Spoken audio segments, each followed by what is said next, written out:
اللہ کے نبی صلی اللہ علیہ وسلم نے ہجرت کا ارادہ کر لیا ہے، اللہ تعالیٰ نے اجازت دے دی ہے، اب اللہ کے نبی صلی اللہ علیہ وسلم حضرت ابوبکر کے ساتھ نکلنے والے، پر ایک مسئلہ ہے کہ اللہ کے نبی صلی اللہ علیہ وسلم کو یہ جو مکہ کی مشرکین تھے، گرچہ انہوں نے اللہ کے نبی کو نبی نہیں مانا تھا، رسالت کا اقرار نہیں کیا تھا، لیکن امانت کا اقرار کرتے تھے، رسول تو نہیں مانا تھا پر یہ مانتے تھے کہ امین ہے، ان کے پاس اگر کوئی امانت رکھی جائے تو خیانت کا خوف نہیں ہے، تو اپنی امانتیں رسول اللہ کے سپرد کر کے رکھی ہوئی تھیں کہ یہ میری امانتیں ہیں۔ یہ مشرکین الگ الگ اپنی امانتیں اللہ کے رسول صلی اللہ علیہ وسلم کے پاس رکھتے تھے۔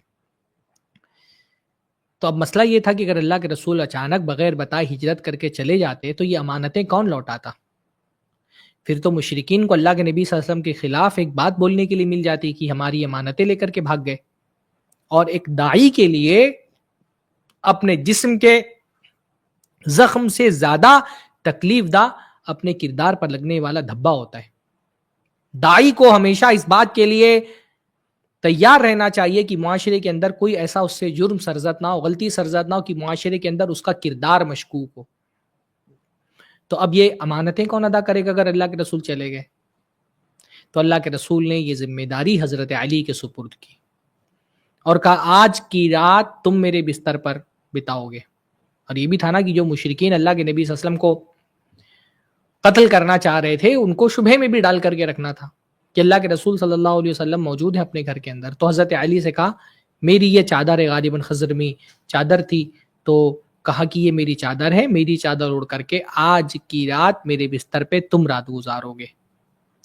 یہ ہجرت کی رات جو حضرت علی نے اللہ کے نبی کی بستر پر گزاری ہے، وہ بستر اصل میں قتل گاہ تھا۔ بہت کچھ امکان تھا کہ ابو جہل اللہ کے نبی صلی اللہ علیہ وسلم کے گھر میں داخل ہوتا اور حضرت علی کو اللہ کے نبی صلی اللہ علیہ وسلم کی شبہ میں قتل کر دیتا۔ وہ بستر نہیں تھا، وہ ایک قتل گاہ تھی، لیکن حضرت علی بالکل اللہ کے نبی صلی اللہ علیہ وسلم نے کہا تیار ہو گئے، اللہ کے نبی صلی اللہ علیہ وسلم کے حکم کے آگے سر تسلیم خمے اور اللہ کے نبی کی چادر اوڑھ کر کے سو گئے۔ پوری رات اس بستر پر اللہ کے نبی صلی اللہ علیہ وسلم کی گزاری حضرت علی رضی اللہ تعالیٰ عنہ نے، اور ابو جہل کو دھوکے میں رکھا۔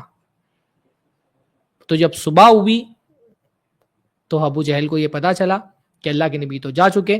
جب گھر کے اندر داخل ہو کر کے دیکھا تو پتا چلا حضرت علی ہے۔ تو پوچھا اللہ کے نبی کہاں ہیں؟